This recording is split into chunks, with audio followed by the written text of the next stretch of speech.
The Tale of Ivan. There were formerly a man and a woman living in the parish of Llanlaven, in the place which is called Hawdy, and work became scarce, so the man said to his wife, "I will go search for work, and you may live here." So he took fair leave and travelled far toward the east, and at last came to the house of a farmer and asked for work. "What work can ye do?"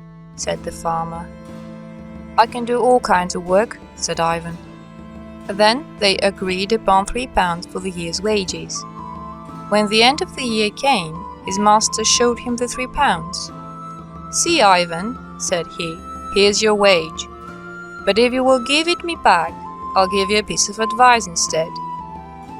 "Give me my wage," said Ivan.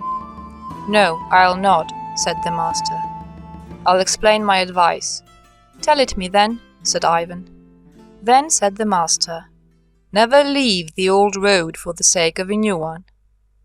After that they agreed for another year at the old wages, and at the end of it Ivan took instead a piece of advice, and this was it: never lodge where an old man is married to a young woman. The same thing happened at the end of the third year, when the piece of advice was, "Honesty is the best policy." But Ivan would not stay longer, but wanted to go back to his wife. "Don't go today," said his master. "My wife begs to-morrow, and she shall make thee a cake to take home to thy good woman." And when Ivan was going to leave, "Here," said his master, "here is a cake for thee to take home to thy wife, and when ye are most joyous together, then break the cake, and not sooner." So he took fair leave of them, and travelled towards home, and at last he came to Wainher, and there he met 3 merchants from Trereen, of his own parish, coming home from Exeter Fair. "Oh ho, Ivan," said they, "come with us, glad are we to see you. Where have you been so long?" "I have been in service," said Ivan, "and now I'm going home to my wife."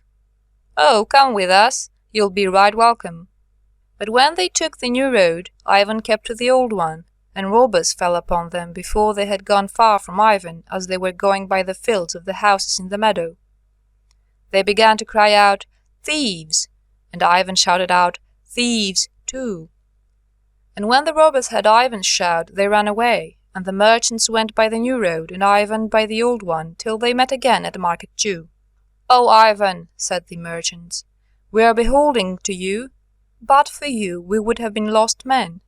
Come lodge with us at our cost and welcome." When they came to the place where they used to lodge, Ivan said, "I must see the host." "The host?" they cried. "What do you want with the host? Here is the hostess, and she's young and pretty. If you want to see the host, you'll find him in the kitchen." So he went into the kitchen to see the host. He found him a weak old man turning the spit. "Oh," quoth Ivan, "I'll not lodge here, but will go next door." "Not yet," said the merchants. "Sup with us and welcome."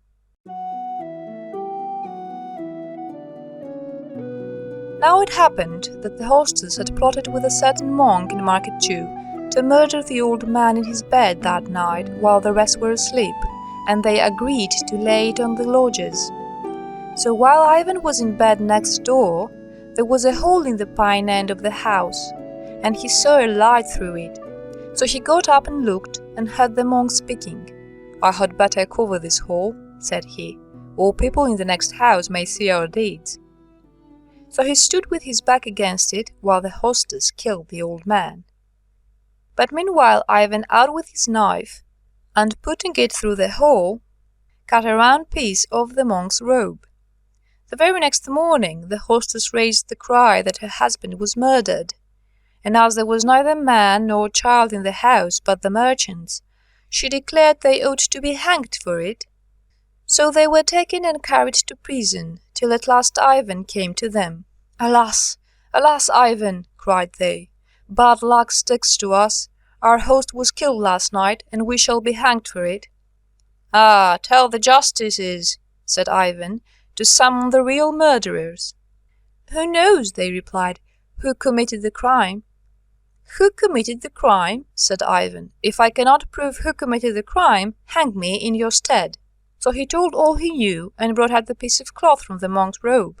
And with that the merchants were set at liberty, and the hostess and the monk were seized and hanged. Then they came all together out of Market Jew, and they said to him, "Come as far as could come Iwilfa, the wood of the heap of stones of watching, in the parish of Burman." Then their two roads separated, and though the merchants wished Ivan to go with them, he would not go with them, but went straight home to his wife. And when his wife saw him, she said, "Home in the nick of time! Here's a purse of gold that I found. It has no name, but sure it belongs to the great lord yonder. I was just thinking what to do when you came." Then Ivan thought of the third counsel, and he said, "Let us go and give it to the great lord." So they went up to the castle, but the great lord was not in it. So they left the purse with the servant that minded the gate, and then they went home again and lived in quiet for a time. But one day the great lord stopped at their house for a drink of water, and Ivan's wife said to him, "I hope your lordship found your lordship's purse quite safe with all its money in it." "What purse is that you are talking about?" said the lord. "Sure it's your lordship's purse that I left at the castle," says Ivan. "Come with me, and we will see into the matter," said the lord. So Ivan and his wife went up to the castle, and there they pointed out the man to whom they had given the purse. And he had to give it up, and was sent away from the castle. And the lord was so pleased with Ivan that he made him his servant in the stead of the thief. "Honesty is the best policy," quoth Ivan, as he skipped about in his new quarters. "How joyful I am!" Then he thought of his old master's cake that he was to eat when he was most joyful. And when he broke it, lo and behold, inside it was his wages for the 3 years he had been with him.